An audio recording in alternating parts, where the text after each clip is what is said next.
এই পৃথিবীতে এমন কিছু স্থাপনা রয়েছে যেগুলো কেবল ইমারত নয়, বরং এক একটি সময়ের সাক্ষী। শত বছর আগেই যার দেয়ালে আঁকা হয়েছিল জ্ঞানের প্রথম রেখা, আজও সেসব বিদ্যাপীঠ আলো ছড়ায় নিঃশব্দে। হ্যাঁ দর্শক, আজ থেকে শুরু হচ্ছে আমাদের নতুন সিরিজ শতবর্ষী বিদ্যাপীঠ। এই সিরিজে আমরা আপনাকে নিয়ে যাব দেশ বিদেশের সেই সব বিদ্যাপীঠে যার ইতিহাস, গৌরব আর রহস্য অনেকেরই অজানা।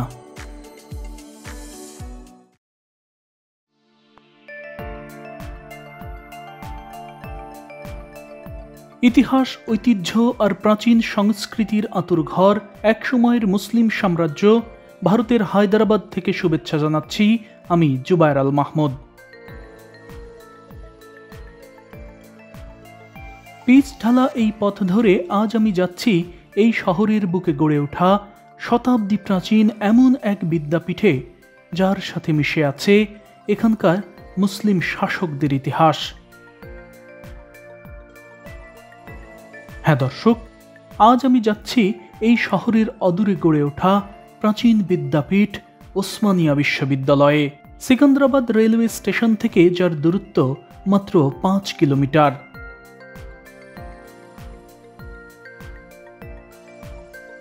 চলতে চলতে মোটামুটি 15 মিনিটের মধ্যেই আমি পৌঁছে যাই শতবর্ষী এই ক্যাম্পাসে। আমি যখন এখানে এসে পৌঁছাই তখন এখানকার এই অসাধারণ ইমারতটি দেখে রীতিমতো চমকে উঠেছি। ভেবেছি এটা কি সত্যিই কোনো বিশ্ববিদ্যালয় নাকি কোনো রাজপ্রাসাদ। ওসমানিয়া ইউনিভার্সিটিকে হায়দ্রাবাদের সবচেয়ে রাজকীয় ইউনিভার্সিটি বলা হয়। আর আপনি যখন এই ইউনিভার্সিটির ক্যাম্পাসের এই বিল্ডিংয়ে, পাথর দিয়ে নির্মিত এই বিল্ডিংয়ের সামনে আসবেন, তখন এর স্থাপত্যকলা দেখে সুনিশ্চিতভাবেই আপনি অবাক হবেন। এটি স্পষ্ট রাজপ্রাসাদের চেয়েও কোনো অংশে কম নয় এই ওসমানিয়া ইউনিভার্সিটি। হ্যাঁ দর্শক, এটাই ওসমানিয়া বিশ্ববিদ্যালয়ের মূল ভবন, যা দেখতে হুবহু প্রাসাদের মতোই।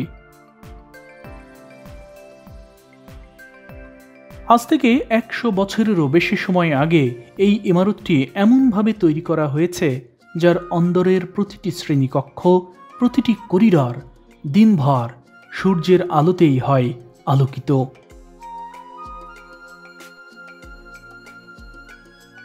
হ্যাঁ দর্শক, এখানে দিনের আলোর সর্বোচ্চ ব্যবহার করা হয়েছে। দিনের বেলায় বিদ্যুতের আলো তেমন একটা এখানে প্রয়োজন হয় না বললেই চলে। শুধু তাই নয়, এই পাথরের দেয়ালগুলো এত মোটা যে প্রচণ্ড গরমের দিনেও ভেতরটা থাকে শীতল এবং আরামদায়ক।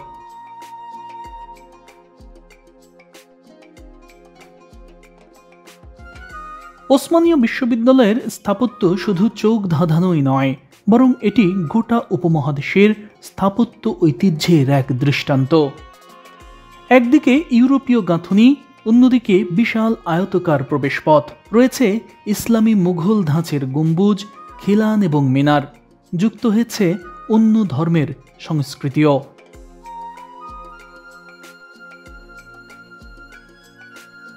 ये हमारा वर्ल्ड फेमस यूनिवर्सिटी उस्मानिया। এটাই আমাদের বিশ্ববিখ্যাত ওসমানিয়া ইউনিভার্সিটি।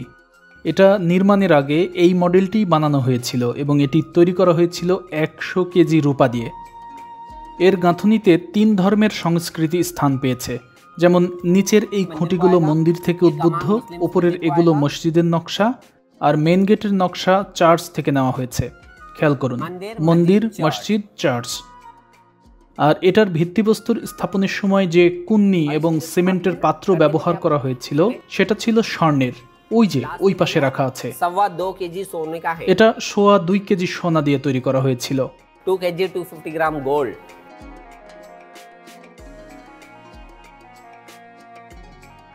হ্যাঁ দর্শক, ওসমানিয়া বিশ্ববিদ্যালয়ের নান্দনিক নকশা, মন মাতানো স্থাপত্য কৌশল আর এর পেছনের সমৃদ্ধ ইতিহাস আপনাকে অবশ্যই পুলকিত করবে।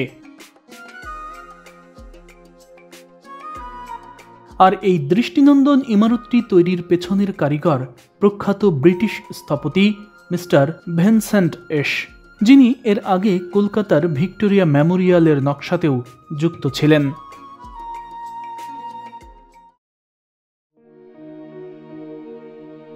সময়টা 1917।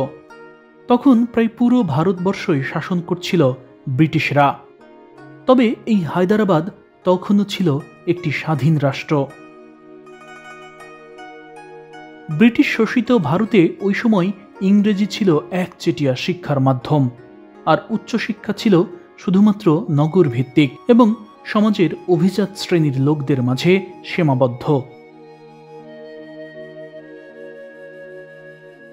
ওই সময় হায়দ্রাবাদ সাম্রাজ্যের সিংহাসনে মুসলিম শাসক মীর ওসমান আলী খান, যিনি এই সাম্রাজ্যের সপ্তম নিজাম। নিজাম শব্দের অর্থ শাসক। মুঘল সাম্রাজ্যের শাসকদের যেমন সম্রাট বা বাদশাহ বলা হয়, ঠিক তেমনি হায়দ্রাবাদ সাম্রাজ্যের শাসকদের বলা হয় নিজাম।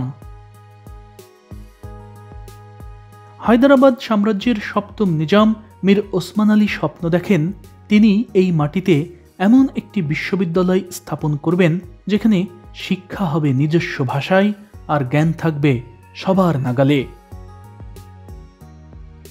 নিজামের এই ঘোষণার পরের বছর অর্থাৎ 1918 সালের জুলাই মাসে পত্তন হয় দক্ষিণ ভারতের প্রথম আধুনিক বিদ্যাপীঠ এই ওসমানিয়া বিশ্ববিদ্যালয়।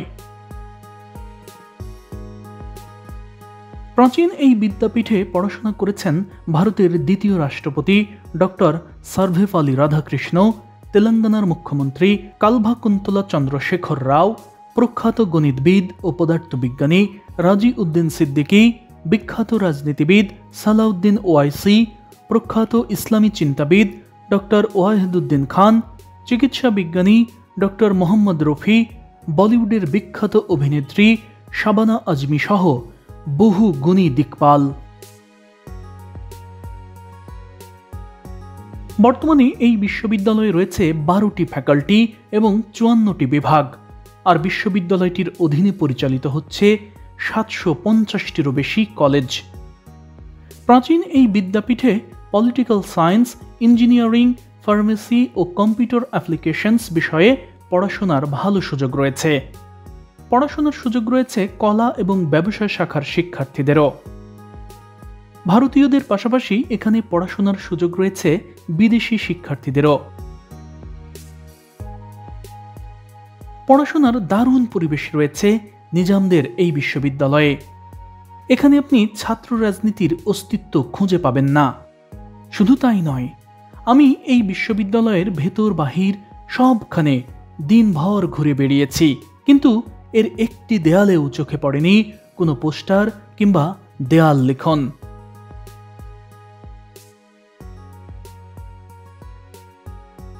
হ্যাঁ দর্শক, আপনি যখন এই ওসমানিয়া ক্যাম্পাসে পা রাখবেন তখন এখানকার রাজপ্রাসাদের মতো মূল ভবন যেমন আপনাকে মুগ্ধ করবে, ঠিক তেমনি মন রাঙাবে এর চারপাশের সবুজ চত্বর। এটি এমন এক শিক্ষা প্রতিষ্ঠান যার বাহিরের আঙিনা এত খোলামেলা আর সবুজে ঠাসা যে আপনার ইচ্ছে করবে এখানকার নরম ঘাসের উপর বসেই বইয়ের পৃষ্ঠা উল্টাতে। ওসমানিয়া বিশ্ববিদ্যালয়, হায়দ্রাবাদের বুকে মুসলিম শাসকদের হাতে গড়া জ্ঞানের বাতিঘর।